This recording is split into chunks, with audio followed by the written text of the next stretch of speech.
오늘 말씀 같이 보도록 하겠습니다. 오늘 말씀 이제 마태복음 16장인데요. 마태복음 16장에 보면 예수님을 찾아온 두 부류의 사람들이 있었습니다. 그 부류의 사람들은 바리새인과 사두개인이었습니다. 이 바리새인과 사두개인은 예수님 당시에 유대의 세 분파 사람들 중에 두 분파였습니다. 그래서 이 바리새인과 사두개인, 그리고 성경에 나와 있지는 않지만 에세네파라는 그런 유대의 종파가 있었습니다. 그런데 이 종파마다 약간의 좀 특색이 달라요.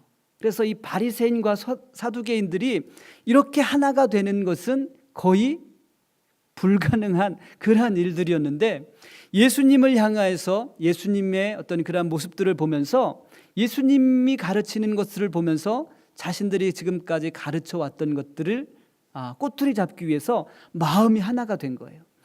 이 바리새인들은 어떤 사람들인가 하면 모세의 율법과 그리고 장로의 전통을 중요하게 여기면서 이 장로들의 전통을 행하는 행위에 초점을 맞춘 그러한 유대인들이었습니다. 그런데 오늘 본 말씀에 나오는 이 사두개인은 다윗과 솔로몬 시대에 성전의 제사장이었던 사독의 후손들입니다. 그래서 다시 말하면 이 사두개인들은 이 성전을 중심으로 모인, 어떤 예배를 중심으로 모인 그런 유대 종파였습니다. 그래서 이 사두개인들은 모세의 율법만을 강조하는 거예요. 바리새인들은 장로들이 전수해 준 전통도 중요하게 여겼지만, 이 사두개인들은 그냥 예배와 모세 오경만을 중요하게 여겼습니다. 그런데 이 에세네 학파는 좀 다른 사람들이에요. 금욕적이고, 오늘날로 말하면 이 수도원 같은 곳에 가서 이렇게 단체로 공동체 생활을 하는 사람들이었어요. 그래서 이 에세네파들은 성경을 필사하는, 그러니까 그 당시에는 어떤 그 카피 머신이 없으니까 온전히 성경을 다 그냥 쓰는 거예요. 베껴 쓰는 거예요. 그렇게 성경을 필사하는 그러한 학파 사람들이었습니다. 그래서 이 에세네 학파는 오히려 바리새파보다 더 엄격한 율법을 준수하는 사람들이었어요. 우리가 생각하기에는 이 바리새인만 봐도 막 답답한데, 이 에세네파는 바리새인보다 더한 사람들이었어요. 더 독한 사람들이었어요. 그런데 오늘 본 말씀에 보면 이 유대의 세 분파 중에 바리새인들과 사두개인들이 예수님께 찾아옵니다. 예수님께 찾아와서 1절 말씀해 보니까 어떤 마음을 가지고 찾아왔습니까? 예수님을 시험하려고. 예수님을 시험하기 위해서 이 두 분파가 찾아와서 예수님께 말합니다. 예수님, 하늘로부터 오는 표적을 좀 보여주십시오. 하늘로부터 오는 표적을 보여주면 내가 믿겠습니다라는 거예요. 그런데 이미 예수님께서는 표적을 많이 보여주셨어요. 그렇죠? 예수님께서 보여주신 그 표적의 모든 공통점은 하나님이 아니고서는 할 수 없는 일들. 그렇죠? 하나님이 아니고서는 도저히 할 수 없는 놀라운 표적들을 보여주셨습니다. 그런데 지금 이 바리새인과 사두개인들은 그 예수님을 시험하려고 온 거예요. 예수님, 표적을 한번 보여주십시오. 표적을 한번 보여주십시오. 당신의 표적이 하늘로부터 오는 하나님께서 행하실 수 있는 그러한 표적인지 우리가 궁금합니다. 그의 마음 가운데는 어떤 마음이 있습니까? 예수님을 향하여서 신뢰하지 못하는 마음, 그리고 의심하는 마음을 가지고 예수님께 찾아왔습니다. 마음이 닫혀있는 그러한 모습으로 예수님께 찾아왔습니다. 마음이 닫혀있는 그들에게 예수님께서 표적을 보여주신들 그들이 여러분 믿겠습니까? 이미 예수님께서는 그들에게 하늘의 표적을 보여주셨음에도 불구하고 그들은 마음을 닫아버린 채 예수님을 영접하기를 거부했다라는 거예요. 사랑하는 성도 여러분, 예수님을 향한 마음이 닫혀 있으면 예수님께서 행하신 표적을 보고도 믿지 못합니다. 표적을 경험했다고 해서, 어떤 능력을 경험했다고 해서 믿음이 진실된 것이라고는 그렇게 또 평가할 수 없습니다. 또 반대로 표적 한번, 능력 한번 경험해 보지 못했다고 해서 그의 믿음이 진실되지 못하다라고 말할 수 없습니다. 제가 늘 이렇게 사역을 하면서 제 마음 가운데 늘 드는 의문은 바로 그거예요. 우리에게 엄청난 은혜를 부어주셨음에도 불구하고 어떤 그런 능력을 경험했음에도 불구하고 하나님을 떠나는 그 모습이 저에게는 늘 끊임없는 숙제고 고민입니다. 오늘 본문 말씀에도 이 바리새인들과 사두개인들은 예수님께서 그들에게 직접 보여주신 표적을 경험했음에도 불구하고 그들의 마음이 닫혀 있고 하나님을 떠나는 그러한 모습을 볼 수 있습니다. 여러분, 구약 성경을 보면 이스라엘 백성들이 애굽을 탈출할 때 얼마나 많은 하나님의 능력을 경험했습니까? 그렇죠? 출발부터 놀라운 하나님의 능력을 경험했습니다. 10가지 재앙이 애굽 땅에 내려지는 그 놀라운 능력들, 그리고 눈앞에서 홍해가 갈라지는 그러한 역사들, 하나님께서 만나와 메추라기로 입히시는 놀라운 은혜들. 하지만 그들이 온전히 하나님을 신뢰했습니까? 그들의 모습을 보면 그렇게 놀라운 하나님의 능력을 경험하고 몸소 누리고 체험했음에도 불구하고 믿음 없는 모습으로 하나님 앞에 반항하며 하나님께 순종하지 아니하며 하나님 앞에 원망하는 그러한 모습들을 우리가 끊임없이 발견하게 됩니다. 사랑하는 성도 여러분, 우리가 은혜 받은 우리가 지금 하나님 앞에 어떠한 모습으로 서 있습니까? 바리새인과 사두개인들처럼 의심으로 가득한 마음을 가지고 닫힌 마음을 가지고 지금 하나님 앞에 서 계십니까? 애굽을 탈출하면서 놀라운 하나님의 능력과 은혜를 경험했음에도 불구하고 사사건건 시간마다 하나님 앞에 원망했던, 하나님 앞에 불평했던, 모세를 저주했던 이스라엘 백성들과 같은 모습으로 우리가 지금 하나님 앞에 서 있습니까? 사랑하는 성도 여러분, 우리의 믿음이 비록 작을지라도 진실된 믿음의 모습으로 하나님 앞에 서게 되기를 다시 한번 주님의 이름으로 축복합니다. 마가복음 8장 11절 말씀에 보면 오늘 사건과 동일한 사건을 기록하고 있습니다. 그런데 마가복음 8장 11절 말씀에 보면 믿음 없이 표적을 구하는 이 바리새인들과 사두개인들을 보시면서 예수님께서 탄식하고 계십니다. 오늘 본문 말씀에는 탄식하는 예수님의 마음을 기록하고 있지는 않지만 마가는 디테일하게 믿음 없이 표적만을 구하는 이 바리새인들과 사두개인의 모습을 보시면서 탄식하는 예수님의 마음을 기록하고 있다는 거예요. 사랑하는 성도 여러분, 믿음 없는 나의 모습 때문에 주님께서 지금도 탄식하고 계실 수 있습니다. 굳게 닫혀진 나의 마음 때문에 주님께서 지금도 탄식하고 계십니다. 지금 나에게 있는 열심이 바리새인들처럼 전통에 의해서 열심을 품고 있다면 그것 또한 예수님께서 탄식하실 내용들입니다. 우리가 열심은 있지만 그 열심이 사두개인들처럼 종교적인 지식에 의한 것이라면 주님께서 또한 탄식하고 계실 내용들이라는 것입니다. 귀신도 지식적으로는 하나님을 알 수 있습니다. 귀신처럼 믿음의 순종과 행함 없이 주님의 마음만을 아프게 할 수 있는 믿음이 될 수 있다는 거예요.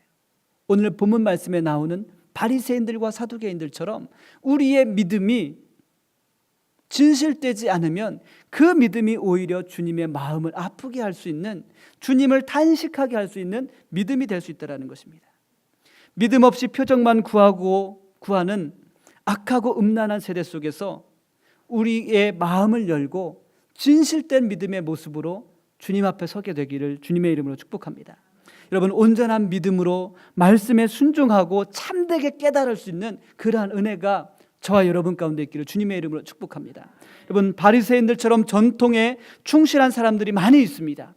사두개인들처럼 지식에 충실한 사람이 많이 있습니다. 하지만 주님께서 찾으시는 사람은 보잘것없고 화려하진 않을지라도 신실한 믿음의 사람을 찾고 있다는 거예요. 우리에게는 화려한 종교적인 지식이 없을 수 있습니다. 또한 바리새인들처럼 열심을 낼 수 있는 것도 없습니다. 하지만 우리의 믿음이 작고 투박하고 보잘것없을지라도 주님 앞에 신실된 모습으로 서게 될 수 있는 믿음의 성도가 되시기를 다시 한번 축복합니다. 사랑하는 성도 여러분, 우리에게 정말로 순종할 수 있는 신실한 믿음의 사람들이 모이는 공동체가 우리 한인 나사렛 선교교회가 되기를 다시 한번 우리가 기도합시다. 그래서 우리의 예배를 통하여서, 우리의 기도를 통하여서 정말로 하나님 앞에 신실한 믿음의 모습으로 서는, 우리의 지식과 우리의 전통을 내려놓고 정말로 하나님께서 보시는, 하나님께서 찾으시는, 주님께 칭찬받을 만한 그러한 믿음의 공동체가 우리 공동체가 될 수 있도록 여러분 같이 기도하게 되기를 주님의 이름으로 축복합니다. 이처럼 예수님 앞에 선 이 두 바리새인과 사두개인들, 믿음 없이 전통만 가지고 지식만을 가지고 주님 앞에 서서 능력을 구하였습니다. 하지만 주님께서는 그들을 책망하셨습니다. 이 악하고 음란한 세대야, 너희에게 보여줄 것은 요나의 표적밖에 없다. 주님께서 이렇게 말씀하셨습니다. 하지만 이 바리새인들과 사두개인 옆에 또 누가 있습니까? 예수님의 제자들이 있습니다. 예수님을 찾아온 바리새인들과 사두개인들은 표적을 구하면서 예수님을 의심하고 또 시험하는 그러한 모습으로 서 있었습니다. 아주 의도적으로 예수님을 시험하려고 온 거예요.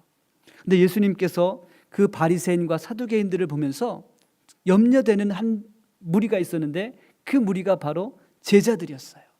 그래서 제자들에게 비유로 가르치십니다. 6절 말씀에 보니까 예수께서 이르시되 삼가 바리새인과 사두개인들의 누룩을 주의하라. 바리새인들과 사두개인들의 누룩을 주의하라라고 예수님께서 제자들에게 말씀하셨는데, 제자들은 그 순간 깜짝 놀란 거예요. 아니, 우리가 떡을 준비하지 않고 온 것을 어떻게 하셨지? 아이고, 또 이제 혼날 일만 남았겠구나. 근데 예수님께서 말씀하신 그 누룩은 그들이 앞으로 끼니 때가 되어서 먹을 떡이 아니라 그들의 가르침이라는 거예요. 전통과 지식에 의거한 믿음, 그것들을 조심하라는 거예요. 여러분, 누룩은 작은 양으로도 엄청난 양을 바꿔놓을 수 있습니다. 제가 텍사스에서 도너츠를 만들 때 보통 주말에는 한 번 이렇게 도너츠를 만들면 20파운드를 만들거든요. 20파운드면 그 양동이로 한 2개 정도 넘습니다. 2개가 넘는데, 그런데 그 많은 밀가루와 그 도넛 가루에 이 이스트를 넣는데 얼마나 넣느냐 하면은 물컵으로 한 2컵, 저희가 먹는 이 커피잔으로 한 2컵만 넣어도 걷잡을 수 없이 부풀어져 버립니다. 요만한 반죽이 30분 지나면 이만해집니다. 또 30분 지나면 엄청나게 그냥 테이블 위에 그냥 막 늘어집니다. 그래서 시간이 생명이에요. 더 부풀기 전에 빨리 만들어 치워버려야 합니다. 이처럼 이 누룩은 아주 작은 양으로도 곡식이나 음식의 성질을 완전히 바꿔놓을 수 있는 거예요. 예수님께서는 제자들에게 말씀하시는 거예요. 너희들의 믿음이 올바로 깨닫지 못하고 순종하지 못하면 이러한 작은 것으로도 너희들의 믿음이 바뀔 수 있다는 거예요. 여러분, 예수님의 가르침을 믿음으로 올바로 깨닫게 되기를 주님의 이름으로 축복합니다. 즉, 우리의 믿음이 올바로 깨닫지 못하면, 참된 믿음으로 주님 앞에 나가지 못하면 의심과 시험하려는 마음이 우리 가운데 들어옴으로 인해서 우리의 믿음이 변질되어 버린다는 거예요. 사랑하는 성도 여러분, 늘 우리가 스스로 자문해 보아야 합니다. 나의 믿음은 참된가? 내 믿음의 모습은 참된가? 내 믿음의 모습이 언제 어떻게 바뀌었는지 한번 보셔야 합니다. 우리는 참된 믿음 없이 예수님의 가르침을 이해할 수 없습니다. 또 깨달을 수 없습니다. 또 우리에게는 참된 믿음이 없으면 예수님의 은혜를 또 잊고 살아갑니다. 그렇죠? 오늘 본문 말씀에 사건이 있기 전까지 예수님께서는 예수님의 제자들에게 똑같은 이적을 2번이나 행하셨습니다. 그래서 마태복음 14장 말씀에 보면 물고기 2마리와 떡 5개로 무리들을 먹이셨습니다. 15장 말씀에서도 떡 7개와 생선 2마리로 무리를 먹이셨습니다. 그렇죠? 오늘 본 말씀에도 너희가 그렇게 먹고 남은 것을 잃어버렸냐라고 예수님께서 제자들에게 그렇게 말씀합니다. 우리가 올바른 믿음을 갖지 않으면 우리가 예수님의 은혜를 누리고 하나님께서 우리에게 삶 가운데 베푸시는 놀라운 능력들을 체험해도 여전히 하나님을 향해서 의심한다는 거예요. 그렇죠? 이스라엘 백성들의 삶을 보십시오. 그들의 삶 가운데 사건이 있을 때마다 하나님께서는 그들에게 능력을 베푸셨습니다. 은혜를 베푸셨습니다. 그런데 참된 믿음이 없으니까 순간순간 그 은혜를 잊고 살아간다는 거예요. 하나님께서 말씀하시는 그 말씀을 온전히 깨닫지 못한다는 거예요. 사랑하는 성도 여러분, 우리가 스스로 자문하면서 나의 믿음이 하나님 앞에 참된 믿음인가? 스스로 질문해 보십시오. 그리고 정말로 이 나의 믿음을 가지고 하나님께서 우리에게 주시는 그 말씀들을 온전히 깨닫고 순종하고 있는가? 아니면 우리에게 그냥 전통과 지식만 남아있지 않는 그런 믿음인가 한번 돌아보게 되기를 다시 한번 주님의 이름으로 축복합니다. 오늘 본문 말씀에 나오는 누룩, 그리고 믿음이 작은 자들, 그리고 악하고 음란한 세대라는 이 단어는 표현은 다르지만 공통점이 있습니다. 의심하고 순종하지 못하는 믿음을 책망하실 때 성경에서는 이 단어들을 사용합니다. 먼저 믿음이 작은 자들은 영적인 진리를 분별하지 못하고 눈에 보이는 어떤 세상적인 것들에 관심을 두고 있는 그러한 마음들입니다. 세상적인 것에 관심을 두고 세상적인 것에 걱정하는 마치 가시떨기에 뿌려진 씨와 같은 그러한 마음의 상태를 늘 책망하고 있는 거예요. 세상적인 염려로 불평하는 그러한 모습들을 책망하고 있습니다. 여러분, 이스라엘 백성들이 탈출하면서 늘 염려하고 불평했던 것은 세상적인 염려였습니다. 먹는 것, 입을 것, 마실 것, 하나님께서 만나와 메추라기를 주심에도 불구하고 애굽에서 먹던 그 음식들을 기억하며 하나님 앞에 원망했습니다. 그들에게 먹을 물을 주셨지만 또 여전히 불평했습니다. 그렇죠? 가시떨기와 같은 그러한 마음의 상태를 늘 가지고 있었다는 거예요. 이러한 연약한 믿음에서 벗어나는 길은 오직 그리스도 안에서 하나님의 말씀을 따라 살아갈 때 이러한 믿음의 모습들을 벗어버릴 수 있습니다. 사랑하는 성도 여러분, 그리스도 안에서 정말로 하나님의 말씀을 올곧게 깨닫고 순종할 수 있는 믿음의 성도가 되시기를 주님의 이름으로 축복합니다. 누룩은 작은 양으로도 음식이나 곡식의 성질을 완전히 바꿔놓습니다. 성질이 변하는 거예요. 즉 다시 말하면 환경에 따라 바뀌는 그러한 믿음을 책망할 때 누룩이라는 단어를 사용합니다. 여러분 가만히 보십시오. 환경이 바뀌면 먹을 것 입을 것 걱정합니다. 환경이 바뀔 때마다 이스라엘 백성들은 하나님을 원망했습니다. 여러분 우리에게도 누룩과 같이 작은 어떤 환경의 변화가 있을 때마다 우리는 하나님을 원망합니다. 그렇죠? 우리에게 아주 누룩처럼 작은 환경의 변화가 우리에게 있지만 그 환경의 변화 가운데 잠잠히 하나님의 능력을 기대하지 못하고 원망부터 하고 불평부터 한다는 거예요. 사랑하는 성도 여러분, 누룩처럼 작은 환경에도 어떤 환경적인 요소에 그동안 우리의 믿음이 얼마나 많이 놀아났습니까? 변하는 믿음이 아니라 굳건한 반석 같은 믿음의 성도가 되시기를 다시 한번 주님의 이름으로 축복합니다. 작은 환경이 변화되어도 우리의 믿음은 견고해져야 합니다. 여러분 지금 16장 말씀에서 이 믿음이 작은 자들아라고 예수님께서 제자들을 책망하셨습니다. 그런데 놀라운 것은 이 사건 뒤에 베드로가 믿음의 고백을 합니다. 주는 그리스도시요 살아계신 하나님의 아들이십니다. 예수님께서 그 믿음의 고백을 보시고 깜짝 놀라셨어요. 저와 여러분의 믿음이 이제는 더 이상 누룩처럼 작은 환경의 변화에 민감하지 않냐고 반석처럼 든든하게 섰던 이 베드로와 같은 믿음의 고백이 있기를 주님의 이름으로 축복합니다. 언젠가는 주님도 한번 놀라셔야 되지 않겠습니까? 그렇죠? 우리의 믿음의 모습을 보시고 언젠가는 주님께서 놀라실 일들이 있다라는 거예요. 베드로가 한순간에 주는 그리스도시요 살아계신 하나님의 아들이십니다라고 고백할 수 있었던 게 아니에요. 그동안 얼마나 많이 주님께 책망받았습니까? 기적이 있을 때마다 예수님께서 말씀을 가르치실 때마다 깨닫지 못하고 이 믿음이 작은 자들아, 염려하는 자들아, 얼마나 책망받았습니까? 그런데 오늘 본 말씀 이후에 베드로가 예수님께 고백합니다. 그 고백을 통하여서 예수님께서 그 내 믿음의 고백 위에 교회를 세워라. 사랑하는 성도 여러분, 우리의 믿음이 이 고백처럼 되기를 주님의 이름으로 축복합니다. 또 오늘 본 말씀에 보면 악하고 음란한 세대라고 예수님께서 이 세대를 책망하셨습니다. 악하다라는 것은 히브리어로 포네로스라는 단어를 쓰는데 몸이 병들고 아프다라는 그러한 단어입니다.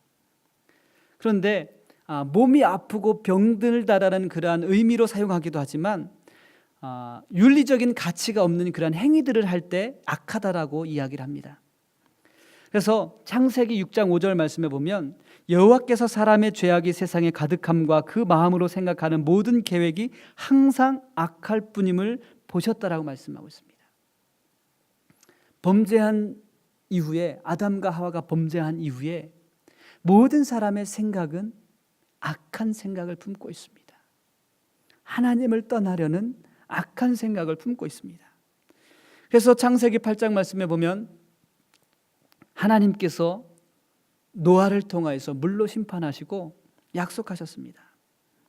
사람의 마음이 계획하는 바가 어려서부터 악함이라 내가 전에 행한 것 같이 모든 생물을 다시 멸하지 아니하리라. 내가 사람의 생각을 볼 때 악한 것을 보고 물로 심판했지만 다시는 심판하지 않겠다라고 말씀하셨습니다. 그렇게 하나님의 심판을 받은 인간들이 창세기 11장의 말씀에 보면 또 바벨탑을 쌓습니다. 하나님과 같이 높아지려고, 하나님께 대적하는 거예요. 이 인간의 생각이 얼마나 악한지를 이 창세기 말씀을 통해서부터 우리가 알 수 있습니다. 그것을 향해서 악하다라고 성경은 말하고 있는 거예요. 하나님을 떠나려는, 하나님을 대적하려는 모든 생각과 계획을 성경에서는 악하다라고 말씀하고 있습니다. 왜 그러냐면 믿음이 병들었기 때문에 그래요. 여러분, 다른 것 보지 않아도 우리들의 모습만 봐도 알 수 있습니다. 우리의 믿음이 병들고 약하면, 아프면 하나님을 떠나려고 합니다. 그렇죠? 하나님을 떠나려고 하는 생각부터 들어옵니다. 악하고 병들었기 때문에 그렇습니다. 하나님보다 높아지려는 그러한 마음들을 가지고 있습니다. 사랑하는 성도 여러분, 우리의 믿음이 병들고 연약해지면 예수님을 시험하려 했던 바리새인들과 사두개인들처럼 우리의 악함을 용서하기 위해서 오신 주님을 시험하고 의심하게 됩니다. 그리고 떠나게 됩니다. 사랑하는 성도 여러분, 병들지 않게 되기를 늘 기도합니다. 여러분의 믿음이 날마다 더욱더 강건해지기를 늘 기도하겠습니다. 여러분, 언제까지 우리가 죄의 무지함 때문에 악한 마음으로 우리를 용서하시기 위해서 오신 그 예수님을 향해서 마음을 닫아버리고 의심 가득한 마음으로, 다친 마음으로 예수님 앞에 서겠습니까? 여러분, 이 시간 진심으로 여러분에게 부탁드리는 것은 여러분의 다친 마음들을 다시 여시고 진심으로 예수 그리스도를 한번 불러보십시오. 내가 예수님을 떠나려 했던 그 모든 악하고 병든 마음들을 내려놓고, 의심 가득한 마음들을 내려놓고 다친 마음을 열고 정말로 믿음으로, 진심으로 예수님을 마음속으로 이 시간 불러보십시오. 예수님께서 여러분에게 그 모든 병든 믿음을 회복시켜 주실 줄 믿습니다. 또 오늘 본 말씀에 보면 음란한 세대라고 말씀하고 있습니다. 이 음란하다라는 것은 1차적으로 간음과 같은 어떤 성적인 부정입니다. 그런데 구약 성경에서는 특별히 하나님과 이스라엘 백성들의 관계를 나타낼 때 이 음란하다라는 단어를 사용합니다. 즉 하나님께서 부정하게 여기신 우상을 섬기기 위해서 하나님을 떠나려는 이스라엘 백성들을 향해서 음란하다라고 표현했습니다. 대표적인 예가 호세아서입니다. 호세아 아내 고멜은 정말로 자기의 남편을 버리고 늘 집을 나가는 거예요. 그런데 하나님께서는 호세아에게 그 아내 고멜을 데려오라는 거예요. 보통 남자 같으면 못합니다. 그렇죠? 집 나가서 부정하게 간음하고 성적으로 부정한 그런 삶을 사는 그 아내를 다시 데려온다는 것이 쉬운 일은 아닙니다. 근데 하나님께서는 호세아에게 그 고멜을 다시 데려오라는 거예요. 이게 하나님의 마음이라는 거예요. 악하고 음란한 세대 속에서 하나님을 부정하고 하나님을 떠나는, 수없이 하나님을 원망하고 하나님을 떠나지만 하나님께서는 끊임없이 부르신다라는 거예요. 우리의 삶과 우리의 믿음의 여정을 보면 우리도 끊임없이 이 고멜처럼 하나님을 떠나려 했지만 하나님께서는 우리를 놓치지 않으시고 우리를 불러주셨습니다. 우리의 믿음이 다시 회복되어질 수 있도록, 병들었던 우리의 마음과 믿음이 다시 회복될 수 있도록 주님께서 붙잡아 주시는 거예요. 여러분, 믿음의 눈을 여셔서 그 부르심을 다시 한번 깨닫게 되기를 주님의 이름으로 축복합니다. 오늘 우리 찬양팀이 찬양했죠. 나는 보았네. 음란하고 부정한 우리를 부르신 그 주님의 음성이 들려지게 되기를 주님의 이름으로 축복합니다. 신앙적으로, 윤리적으로 극악한 세대를 향해서 말씀하실 때 악하고 음란한 세대라고 하나님께서는 말씀하셨습니다. 극악하고 믿음으로 살아가지 않는 세대는 언제 어디서나 하나님을 버리고 하나님을 떠나려는 그러한 세대를 향해서 말씀하시는 것입니다. 하지만 하나님께서는 언제나 음란하고 악한 세대에서 살아가는 하나님의 백성들을 부르고 계십니다. 그 세대를 구원하시기 위해서 예수 그리스도를 이 땅 가운데 보내셨습니다. 사랑하는 성도 여러분, 다시 한번 여러분에게 부탁드립니다. 악하고 음란한 세대 속에서 우리의 닫혀진 마음들을 열고 우리의 모든 의심들을 내려놓고 믿음으로 예수 그리스도를 부르시고 예수 그리스도를 바라볼 수 있는 그러한 은혜가 저와 여러분 가운데 있기를 다시 한번 주님의 이름으로 축복합니다. 여러분, 우리는 지금 어떠한 모습으로 살아가고 있습니까? 바리새인과 사두개인처럼 예수님을 의심하면서 예수님을 시험하면서 살고 있지 않습니까? 아니면 제자들처럼 하나님의 말씀을, 예수 그리스도의 가르침을 올바로 깨닫지 못하고 늘 하나님의 은혜를 반복하여서 잃어버리는 그러한 삶을 살고 있습니까? 이 세대가 비록 악하고 음란한 세대라 할지라도, 주님께 책망받을 세대라 할지라도 믿음으로 예수 그리스도만이 나의 그리스도가 되심을 온전히 고백할 수 있는 믿음의 공동체와 성도가 되시기를 주님의 이름으로 축복합니다. 악하고 음란한 세대 속에서 베드로와 같이 주는 그리스도시요 살아계신 하나님의 아들이십니다. 진실된 믿음으로 고백할 수 있는 귀한 믿음의 성도가 되시기를 다시 한번 주님의 이름으로 축복합니다. 시간 우리 다 함께 찬양하겠습니다.